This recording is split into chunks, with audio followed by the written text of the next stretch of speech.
అందరికీ నమస్కారం. Welcome to 1 minute news. తెలంగాణలో 5 రోజుల పాటు భారీ వర్షాలు కొనసాగుతాయని ఐఎండీ వెల్లడించింది.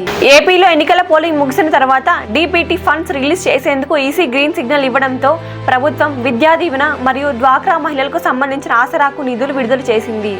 సుప్రీంకోర్టు బార్ అసోసియేషన్ అధ్యక్షుడిగా సీనియర్ న్యాయవాది కపిల్ సిబల్ ఎన్నికయ్యారు. ఏపీలో పోలింగ్ రోజు మరునాడు జరిగిన హింసపై ఈసీ అధికారిక ప్రకటన చేసింది.